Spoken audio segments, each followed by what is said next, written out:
Back to my dear student. Today we are going to talk about chapter 4. The name of chapter 4 is sorting materials into groups. We'll go through the introduction. The process of separating common materials on the basis of its properties and its nature is called sorting materials. Example for some objects are like as wooden, chairs, books, copy, potato, onions, rice, plastic bottles, ink, eraser, needles, cupboard, bed, desks, benches, etc. Kept at a place, then simplify among them.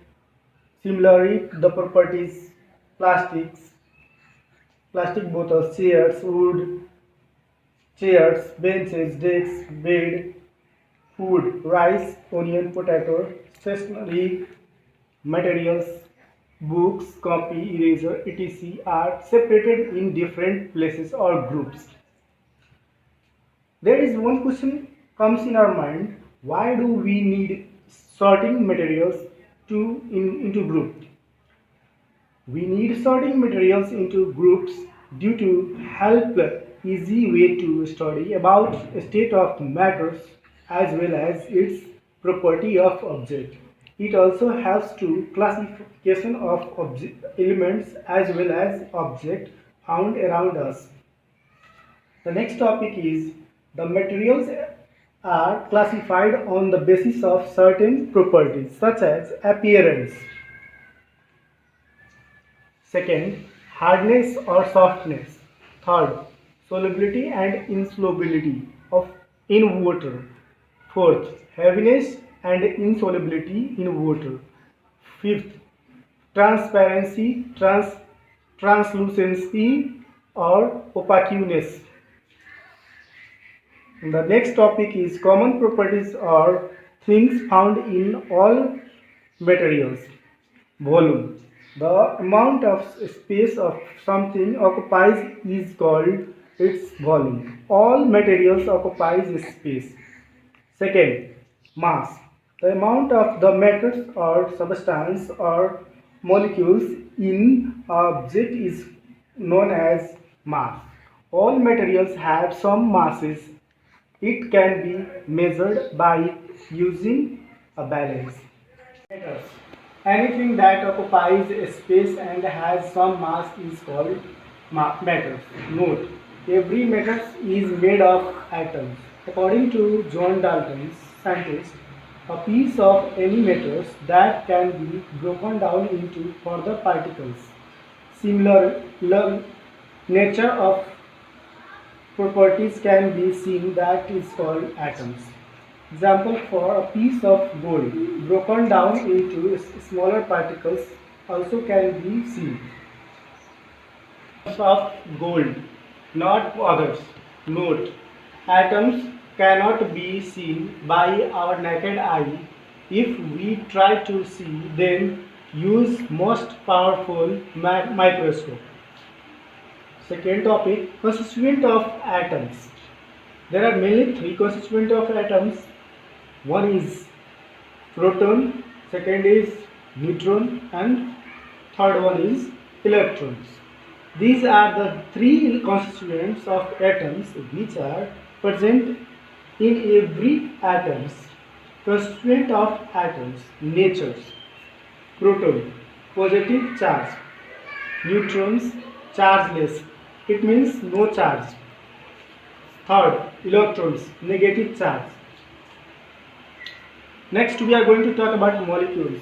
The smallest particles in a chemical elements or compound that has that chemicals properties that element is or compound. Example for H2O, water, ozone, O3, NaCl, common site, etc. Elements. An element is a substance that is made of similar type of atoms. Example for hydrogen, helium, lithium, etc. Note: there are 118 total elements on the earth. Among them, 92 are naturals and 26 are man-made, means by the scientists in the laboratories. Here is the sum common compounds and their composition is given. We will discuss one by one. Water, hydrogen and oxygen. Common salt, sodium and chlorine.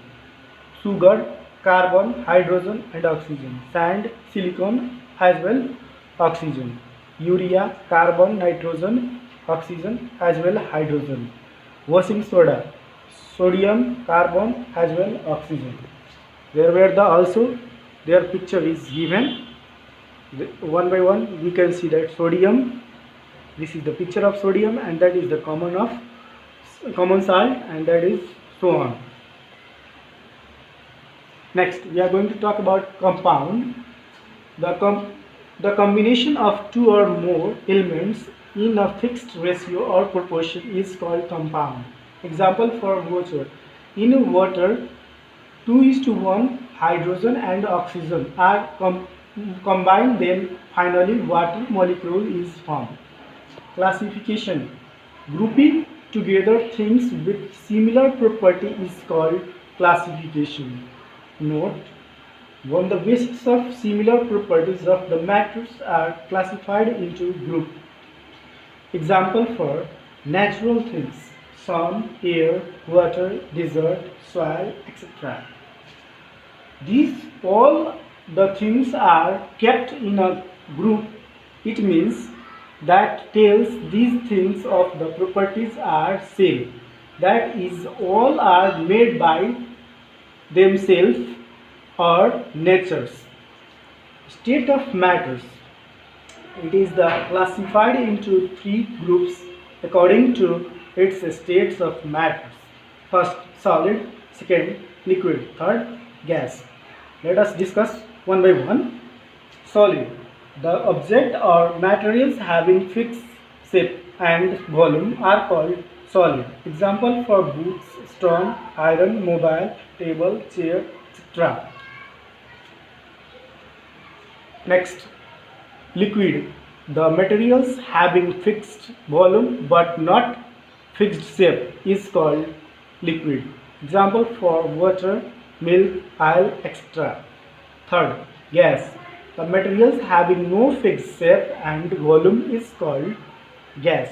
Example for LPG gas, air, ozone, ammonia, dirt, etc. Arrangement of molecules in solid, liquid and gases are as given with the diagram. This is the arrangement of molecules in different state of matters. This picture shows the arrangement of molecules in solid, which is very tightly packed. But when we are going to talk about liquid, the arrangement of molecules are loosely packed. In case of liquid, it's liquid. But when we are going to talk about gas, their molecules of arrangement is further apart. It means they are very far away from one molecules to another. Let us see solubility. The materials that dissolve in solvent or liquid is called solubility. On the basis of solubility, materials are classified into certain two groups, which are given below. First, soluble substance. Second, insoluble. In sense of immiscible substance. First, we will talk about soluble substance, the substance that dissolves completely in the solvent, and it is called soluble substance. Example for salt, sugar, glucose, etc. In this way, insoluble or immiscible, the substance that cannot dissolve completely or partially in the solvent, are called insoluble or immiscible substance. Note, insoluble substances are solid that which are added in solvent as a solute, but immixable substances are liquid state which are added in the solvent as a solute. However, in both conditions, solid or liquid, solute do not dissolve in the solution. Next, we are going to talk about the density. What is the density? The mass per unit volume of a substance is known as density. Note, every materials have different or unique density. On the basis of density, the materials are classified into two groups. First, floating. The materials that density is less than water and easily float on the surface of water is called floating. Example for plastic, candles, dry wood, as well, etc. Next, sinking. The materials that density is more than water and hence easily sink into the water is called sinking. Example for iron, stone, bricks, etc. Next topic is transparency. What is the transparency? The materials that allows to light pass through a medium. Means here, medium means glass, water, white, plastic, etc. are called transparency. On the basis of the transparency, the materials are classified into three groups. First one is the transparent. Go through the definition. The objects that allow to pass light completely through them are called transparent objects. Example for glass, spectacles, clear water, etc. Second, opaque object. The objects that do not allow to pass light through them are called opaque object. Example for stone, bricks, wall, building, etc. Next, translucent.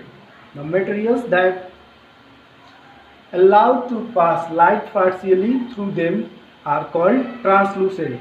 Example for green glass, smoke glass. In this way, the whole chapter is finished.